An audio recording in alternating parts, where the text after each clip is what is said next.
kasing anterolist disease, tsaka yung degenerative change, ibig sabihin nito, nasisira na yung mga disc nyo, nasisira na yung mga vertebral body nyo sa mga disc.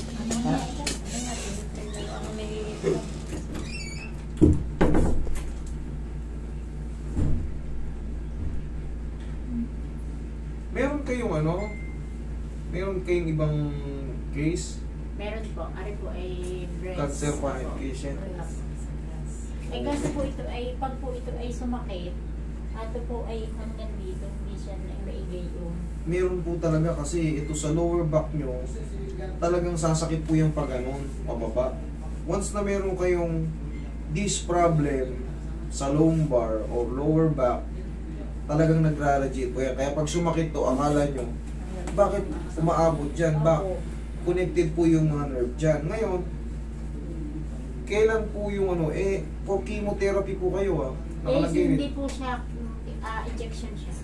Kaya nga Hindi po siya ongoing pa, no? Apo. Ma'am, hindi po ito pwedeng diinan. Po yan.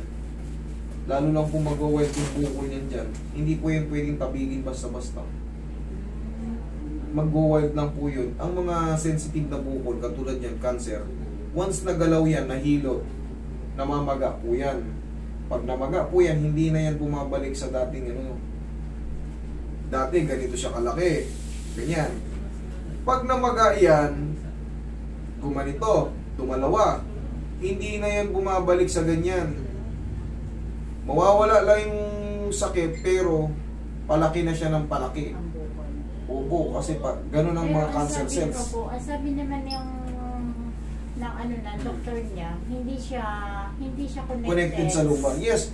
Ang ibig ko sabihin sa kanyang breast. Yes, ang ibig ko sabihin, ito hindi advisable tong galawin. Dito sa lumbar, pwede ko siyang dito sa lower part lang. Yun po ang ina-explain ko kasi. Pero ari nga po, sir po, hindi pa, ari nga po, ang lumbar nga niya may problem. Ang problema, hindi tayo pwede mag-traction, bitin yung Ang mangyayari niyan, parang dadayain ko lang yung kung ano lang yung kakayanin ng kasi hindi yan hindi siya advisable talagang galaw-galawin, padapain, pati. Dito kasi, nakikita nyo naman yung treatment dito. Pag mga lower back pain, halos reset na yan, tagilid, tapa, Ganon ang treatment dito. Hindi siya ordinary massage. Kaya in-explain ko sa inyo to kasi base rin dito sa clinical information nyo, talagang nag-porkimo nga siya Naiintindihan ko kasi yung mga bagay-bagay na kahit hindi tayo doktor, kaya nating makaintindi ng mga hindi po kung ano lang po, yun lang po. Salamat po, naiintindihan niyo mo. Kasi mahirap din naman po natin siya ng ihilutin ng baka mamaya hindi ako nakatulong. Ayun ang ayoko mangyari. Imbis na guminawa si ma'am, baka pag-uwi nyo, ito, okay, ang gaan na. Pag-uwi nyo naman, parang humihirap yung kumikirot na yung loob. Kami naman pong propose nga ito sa lower back. Ito naman, may anterolisthesis siya sa lower back. Ano ibig sabihin ng anterolisthesis? Nagbabago na yung itsura at yung lining, yung formation nito sa L4, L5. Ito ang L4, L5. Ngayon, sobrang pirat niyan. Sobrang pirat ng L4, L5 niya. Nagbabago na yung wala na sa align. Kaya po sobrang sumakit. Opo, ngayon, pag sobrang pirat nito, uusog ngayon yung tinatawag natin, yung annulus. Yung annulus natin, tatama ngayon yan sa tinatawag nating sciatic nerve o yung mga spinal nerve na nakakonekta pababa. Kaya namamanid-manid, kumikirot na parang hindi mo mawari pag sumakit to. Ay, bakit pa? Natutupi na to. Oo. Kasi yung blood circulation, napipigil. Tapos, siyempre, habang naiipit yung nerve, tumitimok-timok. Sakit. Hindi mo alam kung uupo ka ba, hihiga ka pa. Pero pag siya naihiga niya, medyo nare-relax siya. Pero pag sakit... hanapan mo na siya ng posisyon. Mami, sige, higa kang patagilid. Dahil po yan sa kanyang kasipagan. Kasipagan po ito. Kasi pag ano, napipirot kagad yung ano. Sipag nga po yan. Ang problema, ito kaya natin itong nandito eh. Pag meron kayong ibang problem, tigil yung ano. Pero abili naman po sa part na to, wala siyang masama. Masakit. Kala nyo lang yun. Hindi niya lang sinasabi. Oo, sabi ko sa inyo eh. Kala nyo lang yun. Akala nyo lang yun.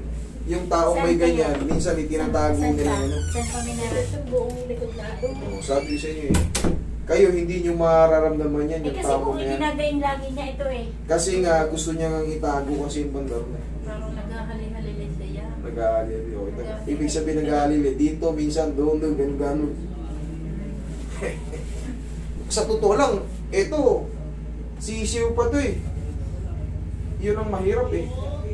Kahit mawala to, pagka ano kasi yun, pagka sumumpong, buong katawan niya na yung ano, buong katawan niya apektado. Hindi niya po eh. Pag hindi sinusumpong talagang Kasi nga yung mga cells eh, mga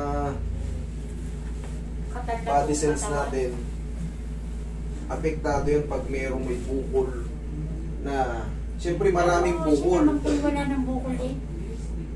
Tanggal na po yung breast niya, tapos nagpamamograph kami, wala na yung kabila. Pero may active naman ang bukol pa rin. Pero talaga, meron pa kasi nakalagay nga sa clinical ano nyo eh, information eh. Relax na ha. Tandaan nila natin. Opo. Yung kabilang side. Yun lang naman ang mag-aano sa ano eh. Yung mga disc problem natin. I-alay lang natin yung ano dyan. Tinatawag na mga facet joint. Relax na. Yung ganyan na. Saan ba yung may difference? Kaliwa? Yan o. Tama na yung ganyan kayo. Roy, massage mo ng ganito. Nabis kami sa Batangas. Nagpupunta kami dyan sa Batangas. Actually, ang dami na nag-invite sa amin dyan. 2 beses sa Bawan, San Pascual, Batangas City, Lipa. Mayroon, ano pa eh. Yun nga, nag-ano na kami dyan. Ang gagawin nyo dyan, kailangan at least 30 person. Yan ang gagawin. Kasi dito, kahit hindi ako umalis, kita nyo naman yung pila rito. Kasi pag mag-1 by 1 service ako rito, ubus na yung oras sa rides pa lang. Sa commute pa lang. Tapos, kung sobrang dami nyo dyan, kailangan, syempre may accommodation kami, para kinabukasan, bakbakan ulit. Doon kasi sa Lipa, ayan, yung mga kapatid dyan na iglesia, in-invite kami dyan sa Lipa. Ilang araw din kami dyan. Hindi lang kami nagla-live kasi ang priority namin, yung mga nakalista na ron. Kasi pag nag-live kami, dumugin na yan. Siyempre, pati yung mga taga Cavite, marami tayong followers din yan sa Cavite, sa Laguna, Quezon. Duktong-duktong na yan, pati yung iba, Mindoro, tumatawid at tatawid yan. Taga Mindoro nga po yung kasama namin. Oo. Kasi yan yung yan yung mga malalapit eh, pagkakalapit eh. Pag nalaman yung nandyan ako, siyempre, kahit pa paano, mas malapit na. Kaysa dito sa Caloocan, babiyahe pa ulit. Okay lang kayo dyan, ma'am? Hindi ko na kasi kayo patadapain kasi may ipit yung ano niya. Baka dito hindi sumakit, baka pag uwi nyo, nahirapan huminga, hindi ako nakatulong. Mas lalo lang na perwisyo. Tihaya kay mami. Sige. Pag tihaya, okay naman. Sige, ganyan lang ha. Hayain na lang natin yung ano. Itong pinakamagandang suot sa babae. Tandaan nyo, malong. Alam nyo, ayan o, ito madala. Nailinis-lis na lahat. Hindi katulad ng mga leggings, pantalon na jeans. Diyos ko po, pahirapan yung sarili nyo. Pahirapan natin pare-parehas. Ayun, ito.